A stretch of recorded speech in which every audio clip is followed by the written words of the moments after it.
Ravi de vous retrouver sur le circuit Paul Ricard en espérant que le week-end vous est agréable. Il va l'être forcément encore plus en étant ensemble pour suivre les courses au programme de l'Ultimate Cup Series en cette deuxième moitié d'après-midi sur le circuit Paul Ricard. C'est l'ouverture de la saison 2022. L'Ultimate Cup Series, c'est de la passion à l'état pur et qui se partage avec différentes déclinaisons au niveau de l'univers du sport automobile, avec pour discipline permanente des voitures GT, des protos, mais il y a aussi, et bien sûr, des monoplaces avec la course 3 à laquelle nous allons assister dans les tout prochains instants sur ce circuit Paul Ricard qui, si vous nous rejoignez justement cet après-midi, est dans son format XXL quelque part, c'est-à-dire le circuit de 5 km 8. Donc on va effectivement passer la ligne droite presque au complet en passant par la chicane avec une météo très agréable. On est à quelque chose comme 19-20 degrés, un ciel bien dégagé. Bonjour à toutes et tous qui êtes présents sur site. Bonjour à toutes et tous qui nous suivent également via les réseaux sociaux, la page Facebook et naturellement la chaîne YouTube de Ultimate Cup Series. Et puis que ce bonjour en plein cœur de cet après-midi nous permette aussi de saluer l'ensemble des partenaires de l'Ultimate Cup Series et l'ensemble des partenaires de chacune des équipes. On le dit, les temps sont pas faciles, mais il n'empêche. Vous avez été sensible au discours des pilotes, voilà, pour vous convaincre de s'investir à leur côté dans l'aventure Ultimate Cup Series 2022. Merci d'avoir accepté justement d'accompagner bon nombre de ces aventuriers des temps modernes dans cette notion de défi permanent qui accompagne le sport automobile pour rappeler que c'est un sport d'équipe, même en monoplace. Clairement, il n'y a qu'un pilote qui est à bord de la voiture, mais rappelons que lui tout seul, il n'est rien. Le sport automobile se gagne en équipe, on développe une voiture ensemble et quelque part, le pilote, c'est l'aboutissement de tout un travail qui commence effectivement par des stratégies auxquelles on pense pendant l'hiver, l'acquisition de nouveaux matériels ou la révision d'un matériel qui a pu être utilisé la saison suivante et que l'on va optimiser davantage encore pour être encore plus performant lorsqu'arrive un week-end comme celui-ci qui marque donc l'ouverture de l'Ultimate Cup Series. Les pilotes sont en ce moment en pleine procédure de départ. Alors évidemment, vous pouvez aller toutes et tous sur le site de l'Ultimate Cup Series, mais quelque part, si je devais un tout petit peu abréger la démarche, je vous dirais que le calendrier a pour ouverture et extrémité ou conclusion le même circuit, à savoir le circuit du Castellet. On n'est pas pressé d'être au week-end du 11 novembre, mais ce sera néanmoins là que du 11 au 13, nous aurons la finale. Entre les deux et indépendamment de ce week-end, transition avril-mai. Fin mai, nous serons espagnols, olé avec Navarra, avant de prendre un espresso à Misano du 8 au 10 juillet, de passer également en Allemagne, à Hockenheim, pour le week-end des 16 au 18 septembre. Nevers, Magny-Cours également, un incontournable, serais-je tenté de dire, dans le calendrier de l'Ultimate Cup Series. Ce sera le week-end des 7, 8, 9 et donc la finale ici sur le circuit Paul Ricard du 11 au 13 novembre. La monoplace donc avec deux voitures, même si la F4 est autorisée, on va considérer qu'il y a ici, globalement, deux types de voitures. Bien sûr, des Formule 3, mais aussi des Formule Renault. Tout a bien commencé pour Nicolas Prost du team CMR, le team de Charlie et de Sabine Baracho, puisqu'il a gagné la course 1. Il s'est imposé devant Shannon Lugassi et Eric Trouillet, alors que Christophe Urnier, en terminant en 15e position, a terminé premier des pilotes en Formule Renault. La course 2, victoire, Graf Racing avec Loris Kiburt qui a profité en fait malheureusement on va dire d'un creux de vague pour Nicolas Prost qui a dû abandonner dans la course 2. Sacha Maguet du team Formula Motorsport devait terminer deuxième de la course 2 devant un autre pilote Graf Racing, Fabrice Rossello. La grille de départ de la course 3 est en fait un cumul au niveau du classement après la course 1 et la course 2. Globalement, on va considérer que la place équivaut à un point. Par exemple, Risky Burtz qui a terminé quatrième de la course 1 et premier de la course 2 4 et 1, ça fait 5. Et quand on regarde, effectivement, c'est le pilote qui a le plus petit effectif point. Pardon, je vais être troublé par l'image, là, je sais pas pourquoi. 5 points, donc ça lui assure en effet une place sur la grille de départ en position de poleman devant Shannon Lugassi, qui lui, en fait, en terminant en effet 2 de la course 1, 6 de la course 2, 6 et 2, ça fait 8. Il devance Sacha Maguet, Fabrice Rosello. Alors là, vous allez vous dire, mais où est-ce qu'il en est en fait, Nicolas Prost, dans tout cela? On va considérer que bien finalement, avec sa position quand même à l'arrivée de la course 2, il termine 18e. Avec le petit point de la course 1, il est avec 19 points. Le pilote que l'on va retrouver en position d'ouvreur de la 5e ligne de grille de départ.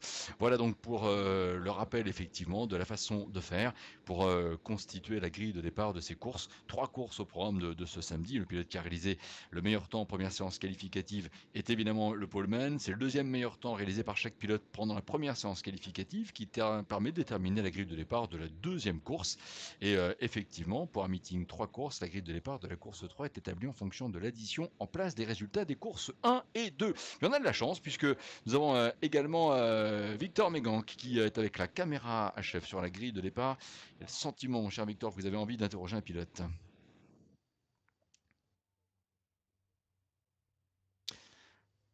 Ouais, malheureusement, je pense qu'on a un petit problème de captation de son, peut-être un micro trop plongé dans le cockpit de la voiture, ce qui ne nous permet pas, et c'est bien dommage dans l'immédiat, d'écouter, je pense, Loris Kieberts, le pilote de la pole, à moins que vous étiez effectivement peut-être du côté aussi alors Outsa Chamagué et d'Éric Trouillet. Ce qu'il faut retenir, les amis, c'est qu'au niveau de la composition de cette grille de départ, cette course monoplace, ok, il y a quelques gentlemen dessus, mais vous avez aussi, et c'est fidèle à l'esprit et à la vocation de la monoplace, de véritables jeunes pointures, des très très jeunes, des pilotes aux dents longues et qui à cet âge-là peuvent encore espérer évidemment rêver de Formule 1. Loris Kieberts, par exemple, qui a été champion Formule Renault 2020, est effectivement parmi les pilotes que l'on va suivre avec intérêt, on va dire globalement à peine 20 ans, pour un pilote qui l'année dernière avait donné priorité aux études. Shannon Lugassi, numéro 55 à ses côtés. Est-ce qu'il a 16 ans? J'en suis même pas sûr, ce Genevois qui est un champion suisse karting confirmé. Numéro 55, la voie de droite, c'est lui, puisqu'il est le voisin de Loris Kieberts au niveau de la composition de la première ligne de la grille de départ, la ligne 2, alors que le panneau 1 minute est maintenant présenté. C'est Sacha Amagué du team Formula Motorsport pour Formula Motorsport, pardon, pour ce Parisien qui était également en 2021 membre de la Richard Mille Academy en Formule 4, qui est aussi un super Cartman confirmé et qui en 2020 avait même été pilote Birel Hart aux États-Unis et que l'on avait également vu en France l'année dernière dans le championnat tourisme où il s'était bien distingué, notamment sur le circuit de Spa-Francorchamps. Voilà pour l'une des références qui accompagne Sacha Maguet, qui numéro 31 Formula Motorsport ouvre la deuxième ligne de la grille de départ avec un pilote qui est un petit peu un touche à tout du sport auto. Attention, départ du Tour de Chauffe dans 15 secondes. Un pilote touche à tout du sport auto et même en Ultimate Cup Series, c'est Fabrice Rossello avec le numéro 888. Un pilote aussi qui est chef d'entreprise, qui sait ce que c'est que manager une équipe, un peu comme finalement. Oh attention, Shannon Lugassi, aïe, voiture qui est en panne au niveau de la grille et attention, il bouchonne un tout petit peu. Fabrice Rossello, alors que Shannon va la réussir à s'élancer, ça ne change rien au niveau de la composition de la grille de départ. Le tout est effectivement de connaître, si on doit connaître une mésaventure de ce genre, eh bien c'est de la connaître maintenant pour Shannon Lugassi et d'être sûr évidemment d'avoir une voiture qui partira bien dans les prochains instants à l'extinction de la rampe des feux. Pour en terminer sur le cas de Fabrice Rossello, vous avez là un chef d'entreprise et je disais qui sait finalement ce que c'est que de piloter une entreprise en cherchant la trajectoire de la croissance, un peu comme Éric Trouillet qui est évidemment l'un des piliers de l'écurie Graf Racing. Mais voici justement la composition de cette même grille de départ. Éric Trouillet qui ouvre la troisième ligne, numéro 8, avec Frank Seman qui est à ses côtés. Un pilote issu d'ailleurs de la Formule Renault, David Cristini avec le numéro 7. David qui justement ouvre la quatrième ligne de grille de départ avec Walter Ricart du team Formula Motorsport à ses côtés. C'est une équipe qui nous vient de l'Isère en Formula Motorsport, et pour un pilote que l'on avait notamment vu troisième en classement et en plateau Formule Renault en monoplace 2020, palmarès final de l'Ultimate Cup Series. Vous avez pu faire connaissance avec la suite de la grille de départ, donc Walter Ricart avec David Cristini pour la ligne 4. Nicolas Prost donc contraint de s'élancer de seulement la cinquième ligne. Allez, on va dire que parce que effectivement il a un potentiel de guerrier, Nicolas, cette place-là, ça va lui permettre un peu de montrer encore une fois qu'il va falloir compter avec lui. Nicolas, surveillons-le bien en ouvreur de cette cinquième ligne avec David Kuhlmann de l'écurie Sport Promotion, numéro 25 qui sera son voisin. Ligne 6 avec David Delussinge, il porte le numéro 6, Massimo Bortolami, numéro 5 à ses côtés, deux pilotes de la formation Race Motorsport et qui se sont bien amusés ce matin, et leur duel a été très sympathique à suivre, notamment durant la course 2. Alban Nerguti, numéro 26, ouvre la 7ème ligne de la grille de départ, pilote d'un team qui porte son nom, alors que Aubin Robert Prince, numéro 83 de l'écurie Sport Promotion, sera à ses côtés au niveau de la composition de la 7ème ligne. La 8ème avec Frédéric Bollot, numéro 4, avec également Christophe Uroni, numéro 62, pilote de la formation Sport Promotion. Gilles Depierre, numéro 19 du Revertim, il est avec un châssis Formule Renault. Numéro 19, Robert Siska, numéro 125 du team Frank Voss, également avec un châssis de Formule Renault. Et David Boissenin, numéro 9, Suisse, également avec un châssis Formule Renault, complète la grille de départ. Voilà. Allez, recomposition de la grille. On va regarder évidemment tout le monde, et presque un regard plus accentué sur le voisin du poleman, Loris Kiburtz.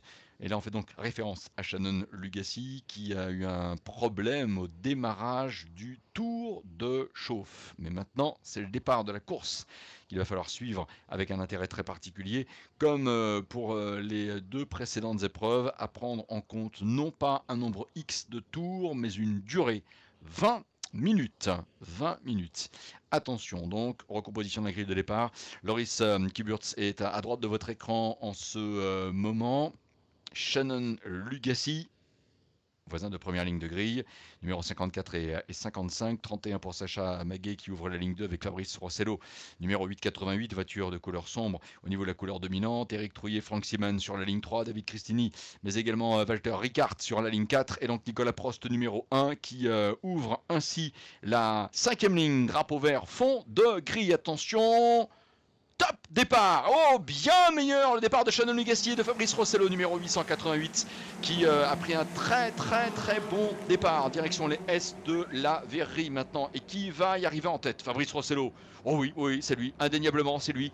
Fabrice qui a pris un excellent départ, ce pilote chef d'entreprise, qui a surpris Shannon Lugassi, qui a quand même pris un bon départ, un petit peu moins bien peut-être pour Loris Kibert, mais en tout cas ils sont partis, les S de la Verrerie sont passés, et Fabrice Rossello est très impressionnant là dans les premiers passages en virage, sans faire de fixation sur Nicolas Prost, parce que c'est Nicolas.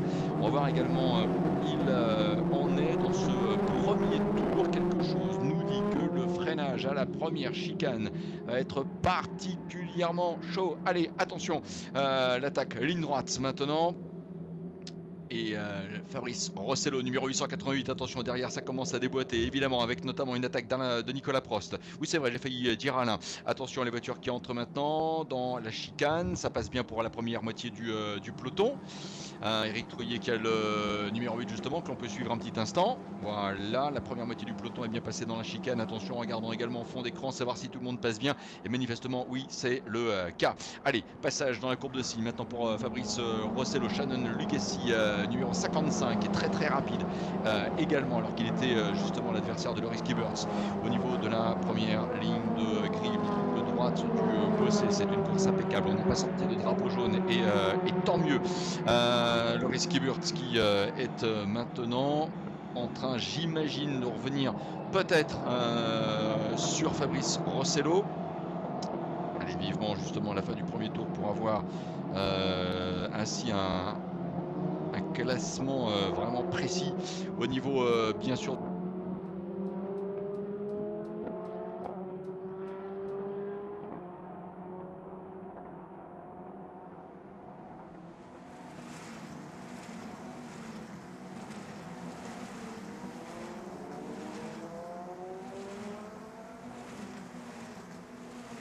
Devant Nicolas Prost.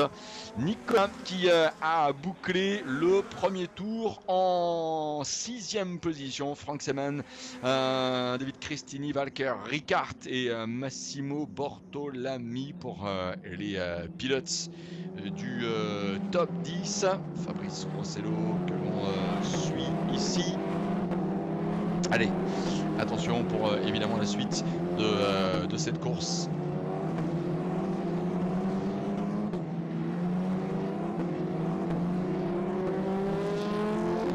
Droite de nouveau. Alors est-ce qu'il va y avoir d'autres pilotes qui vont tenter de prendre l'aspiration et tenter de s'imposer sur un adversaire avant le freinage de cette fameuse chicane justement, alors qu'arrive Fabrice Rossello. Il a attaqué le deuxième tour avec 8 dixièmes d'avance sur Shannon Lugassi qui a bouclé le secteur avec le temps de parcours le plus vite.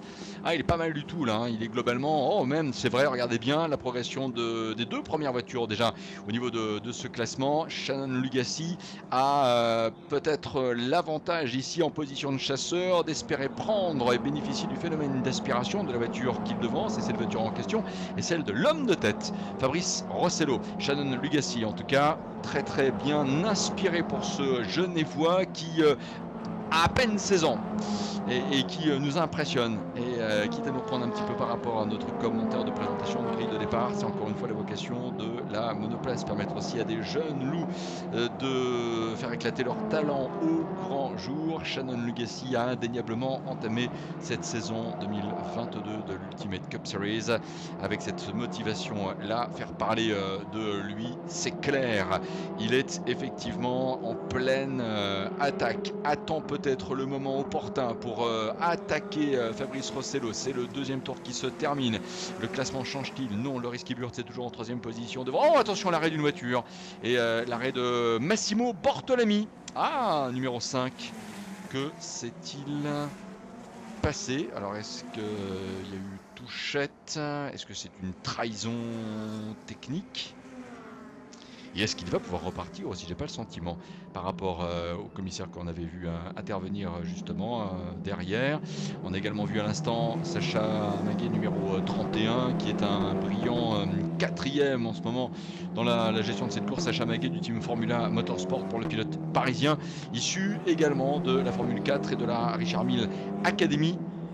Allez, attention, on a déjà presque consommé un crédit de 5 minutes sur les 20 de cette course. Et vous avez vu comment Fabrice Rossello, à l'attaque de la ligne droite ces derniers instants, avant de revenir un instant aussi sur ce pilote en difficulté, exploite toute la largeur de la piste pour couper court aux tentatives d'aspiration de Shannon Lugassi. Il peut le faire, hein, c'est le leader, il est en droit de le faire. Attention aussi à Nicolas Prost, regardez bien, un tout petit peu derrière, en fait, c'est le dernier de ce peloton et qui déboîte à l'instant. Avant la courbe de signe, va-t-il s'emparer? Non, finalement il reste derrière Éric Trouillet. Signe est arrivé trop vite, mais sans faire de jeu de mots, lui a envoyé plusieurs signes à Éric Trouillet. Nicolas Prost, Éric qui est peut-être avec un pilotage un peu plus défensif qu'offensif en ce moment pour conserver au moins la 5e position. Voilà le double droite du Bossé avec les larges dégagements de ce circuit Paul Ricard qui voilà, est un circuit sans bac à gravier, hein, au passage.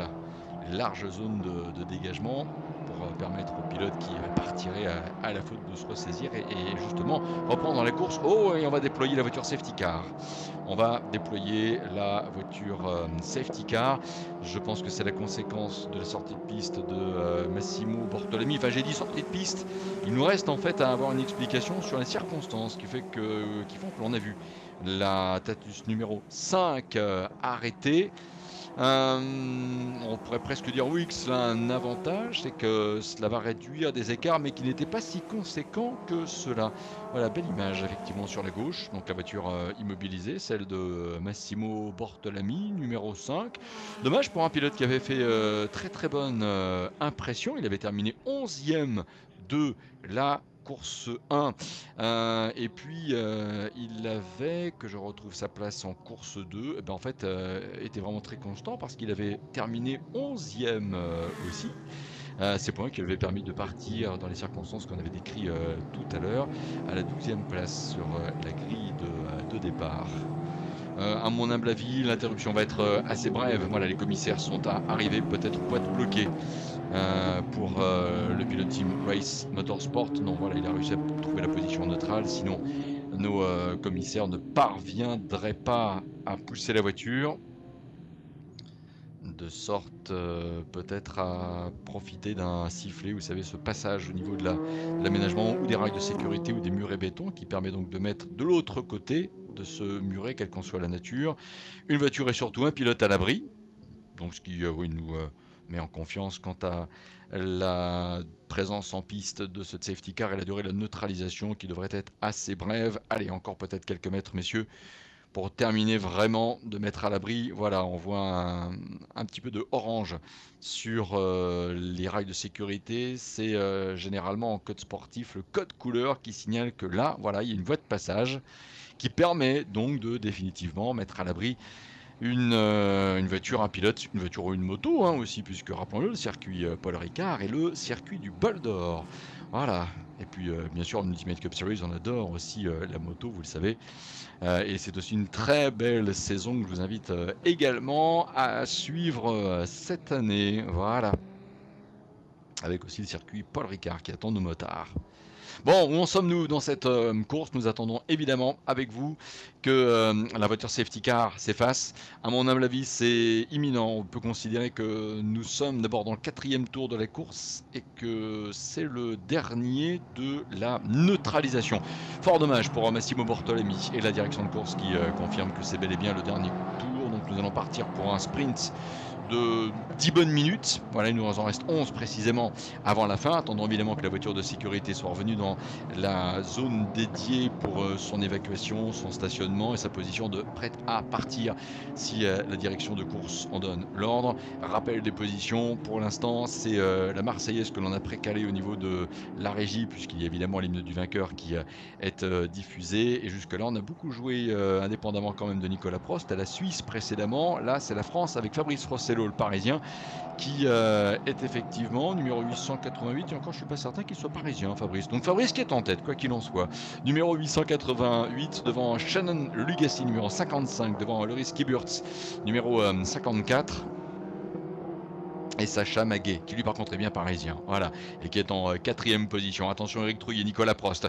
Et voilà, le drapeau qui est vert. Je vous disais, on repart pour un sprint de 10 minutes. 10 minutes maintenant, c'est reparti. Allez, attention, Shannon Lugassi qui regarde devant lui et qui va également contenir les assauts de Loris Kiburtz, qui voilà, a déboîté, se met en position d'attaque. Attention pour la bataille en tête. Et 2 pilotes de front dans les S de la Verrerie. Shannon Lugassi aura-t-il l'avantage? Loris Kiburtz va-t-il subtiliser la 2e position? Ce ne sera pas évident au niveau de la lecture numéro. Il y a un petit peu de ce phénomène de surbrillance. Mais je crois que je préfère rester très prudent. Est-ce que Loris Kiburtz, non, je ne suis pas certain qu'il soit passé en 2e position. Shannon Lugassi me paraît être 54 me paraît être... Ah, est-ce qu'il est quand même pas passé le Suisse en 2e position? Bon, c'est pas évident. Ou alors il se serait loupé. Il y a un petit quelque chose qui nous échappe. Non, non, en fait, c'est Sacha Maguet, numéro 31. Ouais, qui est revenu. Voilà, sur Loris Kiburtz. Et Shannon Lugassi devrait être en 2e position. Mais alors, par contre, il a perdu un tout petit peu le contact avec Fabrice Rossello. Voilà, il va peut-être tenter évidemment de le réduire en passant ainsi la chicane. Fabrice Rossello est en tête. Où on est Eric Trouillet, où on est Nicolas Prost. Nicolas Prost qui est effectivement ici vraiment calé dans l'aileron de Eric Trouillet, va tenter de déboîter. Eric Trouillet qui s'est porté sur le côté droit de la piste. Nicolas Prost qui tente de trouver la faille. Je pense que ça devrait changer un tout petit peu tout cela au niveau du classement. Fabrice Rossello toujours devant. Shannon Legacy, Loris Kibert de 3 qui est réussi ou qui est parvenu à dépasser son adversaire. Est-ce que Loris Kibert est passé en deuxième position? Il va falloir finalement guetter le bouclage de ce 5e tour, ce qui ne saurait tarder. Les voitures qui passent la courbe de Garlaband, en tout cas celles qui sont du groupe de tête. Allez, c'est assez électrique hein, cette épreuve-là. Il y a des pilotes qui sont très très impatients, notamment Nicolas Prost qui n'est toujours pas parvenu finalement à doubler Éric Trouillet pour le bénéfice au moins de la 5e position. Attention donc le 5e passage, c'est maintenant. Et donc Fabrice Rossello est bel et bien devant. 5e passage pour Fabrice Rossello. Shannon Lugassi, toujours de Loris Kibert, c'est toujours à la 3e place. Est-ce que Sacha Maguet a bien confirmé la 4e position? Oui, Éric Trouillet et Nicolas Prost. Alors que Frank Seeman est à la 7e place, Alban Erguti est passé 8e. C'est le seul changement finalement que l'on ait observé. Et David Kuhlmann a doublé Walter Ricard pour le bénéfice de la 11e, de la 10e position en fait, de la 10e position. Fabrice Rossello a attaqué son 6e tour avec 6 dixièmes d'avance sur son adversaire Shannon Lugassi. On continue de suivre le duel Éric Trouillet, Nicolas Prost. Oh, je sens Nicolas Prost bien inspiré ici après avoir réussi à maintenir une bonne température de gomme. Là, on va dire qu'il est chaud. Allez, attention, regardez bien, c'est intéressant de suivre la lutte également avec les voitures que l'on suit vue arrière, et notamment Fabrice Rossello qui voilà, donne ses petits coups de volant pour éviter effectivement la prise d'aspiration de Shannon Lugassi. Freinage de la chicane, pas de changement dans l'endroit de passage. Rossello, Lugassi, Kiberts, Maguet, Trouillet, Prost. Sortie de chicane, attention. Toujours à fond, on écrase évidemment la pédale accélérateur. On regarde autant le premier plan que le pilote qui figure en ce moment en 6e position, c'est Nicolas Prost. Nicolas qui au dernier pointage avait quand même quelque chose comme 1 seconde presque et demie d'avance sur Frank Seeman, que l'on suit avec le numéro 3. Et au passage, Formule Renault, toutes les voitures roulant Michelin, rappelons-le, c'est Christophe Furny qui est en tête de ce classement Formule Renault en étant en 15e position devant David Boisselin et Gilles Depierre. Un paramètre à gérer également, 6.20, c'est le temps qui nous sépare du drapeau damier. Et Fabrice Rossello, Shannon Lugassi se sont légèrement détachés, mais rien à faire pour Shannon Lugassi. Fabrice Rossello est un solide leader. Et Nicolas Prost également, regardez bien, qui passe à l'instant le virage du pont et qui n'est toujours pas parvenu à doubler Éric Trouillet. Allez, attention, peut-être là est-il mieux placé, Nicolas Prost, pour tenter justement de donner le petit coup de volant qui va faire qu'il va pouvoir s'imposer avant les S de la Verrie. Grande est la tentation, mais cet enchaînement droite-gauche assez ondulé au niveau justement de la piste, pas bosselé hein, mais ondulé, il y a un petit phénomène de montée-descente très impressionnant, est arrivé trop vite et n'a pas permis à Nicolas Prost, sauf peut-être là maintenant dans le secteur du virage du camp, de s'imposer, mais non, il n'y a rien à faire. Oh là là, Éric Trouillet est un pilote qui a bigrement progressé aussi. C'est déjà un très bon pilote qui a fait les 24 heures du Mans notamment, qui a donc déjà un très bon bagage, un très bon palmarès, et qui quelque part là en fait la démonstration en résistant magistralement à Nicolas Prost. Fabrice Rossello, pendant ce temps, qui a perdu un tout petit peu quand même, car Shannon Lugassi, derrière lui, record du tour en course, il a tourné ici en 2.02.047. Alors, il n'a pris que, il n'a rattrapé quelque part que de 5 petits centièmes seulement, Fabrice Rossello, donc c'est pas grand chose tout cela. En fait, plus qu'un duel, c'est une triangulaire. Sacha Maguet, Éric Trouillet, Nicolas Prost, que l'on suit en deuxième moitié de peloton par rapport à ce top 6. Nicolas qui a encore déboîté, qui s'est montré, mais qui s'est rabattu derrière la Tatus numéro 8 d'Éric Trouillet, qui est autant attaquant qu'attaqué, attaquant sur Sacha Maguet qui résiste magistralement aussi pour la 4e position. 4 minutes 20 avant le damier. Et nous sommes admiratifs globalement de la course de tout le monde, que l'on soit en haut ou en bas de tableau. Mais là, c'est vrai qu'il y a des personnes, il y a des pilotes, des profils qui impressionnent. Je reviens encore sur le cas d'Éric Trouillet. Sacha Maguet ici qui a le numéro 31 et qui est justement attaqué par Éric Trouillet, qui est attaqué par Nicolas Prost. Voilà, on les retrouve d'ailleurs tous les trois ici à l'attaque de la ligne droite, qui attaque aussi le 8e tour. C'est peut-être l'attaque de l'avant-dernier tour de ce circuit Paul Ricard. Ouais, on peut le dire cela puisqu'on boucle un tour en 2 minutes 02. Il leur restait quelque chose comme 3 minutes 50 au moment de voir les pilotes du groupe de tête franchir la ligne de chronométrage. Oh, et Éric Trouillet. Éric Trouillet passé en 4e position. Il est parvenu à doubler Sacha Maguet. Et vous savez quoi? Éric Trouillet est record du tour en course. Éric Trouillet est record du tour en course, 2 minutes 1 seconde et 904 millièmes. Waouh! C'est du grand Éric Trouillet aujourd'hui. Il y a toujours du grand Éric Trouillet, mais là, c'est un Éric Trouillet en mode plus que l'on suit.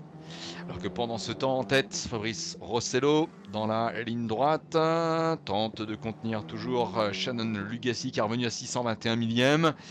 Il est toujours leader, peut viser la victoire alors que Nicolas Prost, je pense, parvient à doubler Sacha Maguet. Est-ce que c'est passé? J'ai le sentiment que oui. Ouais, c'est bel et bien passé. Donc là, attention à Sacha Maguet qui craque un petit peu dans les derniers instants de cette course.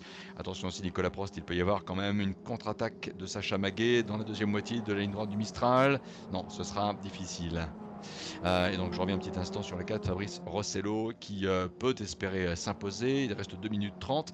Mais attention quand même, Shannon Lugassi a repris globalement 4 dixièmes au leader de la course. Rien n'est figé. Formule Renault, le leader, 15e position. Christophe Urny devant David Bosnin. Et Gilles Depierre pour les pilotes 15, 16 et 17e. 18 ans à l'image, Sacha Maguet qui a été effectivement un tout petit peu, ou qui a décroché en fait par rapport au rythme qui sont ceux et de Nicolas Prost et d'Éric Trouillet. Allez, 1 minute 50 avant la présentation du drapeau d'amis, nous suivons de nouveau Fabrice Rossello et Shannon Lugassi qui arrive au S de la Verrie. Et Loris Kieberts, on peut dire au mieux, terminera 3e. Il est à 2 secondes du duo de tête.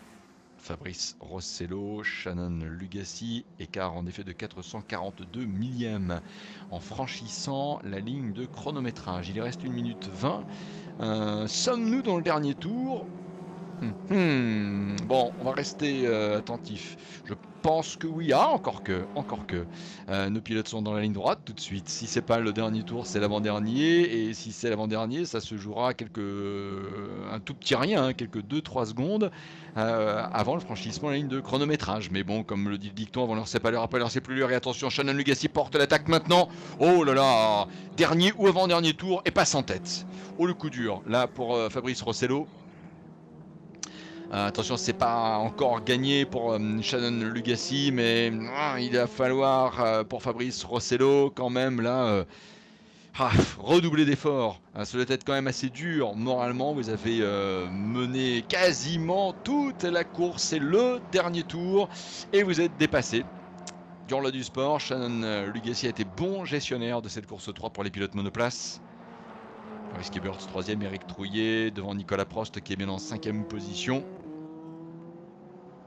Alors que là on arrive maintenant à l'attaque de la courbe du Garlaban, cette courbe droite rapide qui n'aurait pas posé de difficulté pour Fabrice Rossello, mais surtout pour Shannon Lugassi qui est nouveau leader. Et là c'est trop sinueux. Et attention, est-ce que oui, 3, 2, 1, mesdames et messieurs, fin du temps réglementaire. La course se sera jouée sur 9 tours, donc c'est bien l'arrivée maintenant. L'accélération ultime, Shannon Lugassi produit un dernier effort et s'impose devant Fabrice Rossello. Loris Kieberts 3e, Éric Trouillet et Nicolas Prost sont passés 4 et 5e, Sacha Maguet 6e, belle course aussi de Sacha, même s'il a perdu de place. Sincèrement, il faut mettre en avant la très très belle performance de Sacha Maguet. Alman Erguti termine en 7e position, Frank Seemann 8e, David Kuhlmann en 9e position. David Cristini à l'instant pour la 10e place, Walter Ricard 11e. Aubin Robert Prince en 12e position. Voilà. Et derrière, c'est David Delussinge qui termine 14e, devancé par Christophe Urny, ou qui a devancé, pardon, Christophe Urny, et qui termine, lui, premier des pilotes Formule Renault.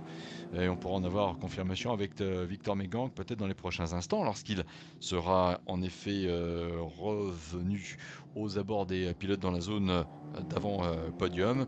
Mais en effet, je crois qu'il a réalisé le score parfait. 3 départs, et 3 victoires dans le classement Formule Renault pour Christophe Furny. Félicitations. Donc Shannon Lugassi, voilà, s'impose. Ce qu'il faut retenir en effet au niveau des courses. Donc la première gagnée par Nicolas Prost, la deuxième par Loris Kiebert et la troisième par Shannon Lugassi.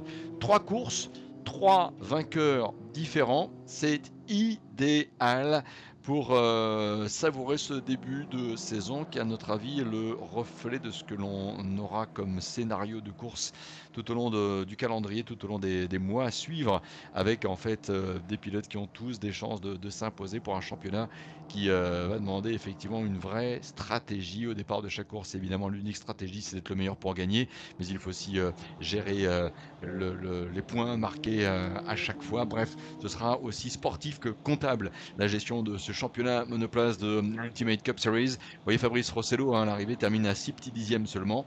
2 secondes 2 entre le leader et le troisième, Loris Kiebert de l'écurie Graf Racing. Le Graf qui a finalement ici l'avantage de mettre 2 pilotes sur le podium. Et le team de Charlie de Sébine Barachou, le team CMR, s'impose ici et c'est ce qu'il faut en effet mettre en avant avec la très belle victoire ainsi enregistrée là sur ce circuit Paul Ricard au terme donc de cette course 3 pour les Formules Renault, avec donc la victoire du 55 Shannon Lugassi, pilote suisse de l'écurie des 3 chevrons, si je ne m'abuse, par rapport justement à son écurie d'affiliation. Et Nicolas Prost, au passage, on n'avait pas dit, mais en 2 minutes 1 seconde, 542 millièmes, décroche le record du tour en course dans le dernier tour. Bravo à Nicolas. Est-ce que c'est le meilleur temps en course que l'on ait eu? Alors voyons voir, il était de 2,02 en course 1, il était de 2,01 983 en course 2, 2,01 542. C'est dans cette course 3 que les pilotes auront eu toutes les conditions pour réaliser les meilleures performances et être le plus vite sur un tour. En tout cas, c'est ce que Nicolas Prost montre ici en décrochant donc le record du tour en course, encore une fois, dans le dernier tour. Voilà, bravo à Shannon Lugassi. On attendra évidemment d'avoir le tableau final pour, avec l'addition de points, vous dire qui finalement va partir en tête du Castellet en premier leader finalement de la saison en termes d'un meeting, puisque rappelons-le, là nous avons effectivement le plaisir de retrouver les monoplaces. Qui était évidemment en course ce samedi, puisque demain nous aurons de la Sprint Cup Fugno, du GT Endurance, relais 208 pour les pilotes qui seront évidemment en piste en fonction évidemment de leur discipline. Le programme monoplace concentré sur ce samedi. Et voilà. 3 courses et donc 3 vainqueurs différents. Mon cher Victor Mégang, c'est à vous de retrouver maintenant au moins le vainqueur de cette ultime course, j'imagine, Shannon Lugassi. Oui. Oui, effectivement. Merci Bruno Van de Stick. Shannon Lugassi qui a fait une arrivée fantastique. Vous doublez dans le dernier tour, vous partiez deuxième, vous avez saisi une superbe opportunité. Comment vous vous sentez? Je me sens... J'ai pas les mots, je suis trop content. On a fait un incroyable boulot ce week-end. Les essais libres, c'était compliqué parce que bien sûr, j'arrive... c'était mon premier week-end en F3, mais je suis trop fier de moi, bravo à l'équipe. Et cette course était compliquée. Au dernier tour, j'ai eu l'opportunité de dépasser, mais ouais, c'était très dur. Et bravo encore à l'équipe et je suis très content. Quelle course, vraiment, on ne cessera de le dire. 3 vainqueurs, comme le disait Bruno Van de Stick, en 3 courses. Vous en faites partie.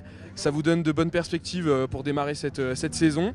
Comment vous voyez la suite avec votre team? On verra. Là, on a fait un super boulot. On espère que ça va continuer jusqu'à la fin de la saison et qu'on marque des points pour l'équipe et qu'on marque des points pour la saison, pour le championnat. Et puis, on espère et on se retrouve à Navarra. Merci beaucoup Shannon Lugassi, profitez bien et puis très bonne continuation, on vous suivra avec attention. À vous, Bruno. Oui, très clairement. Ouais, bravo Shannon Legacy. Et c'est vrai que Shannon a su faire la différence au moment où il le fallait, c'est-à-dire à l'attaque du dernier tour.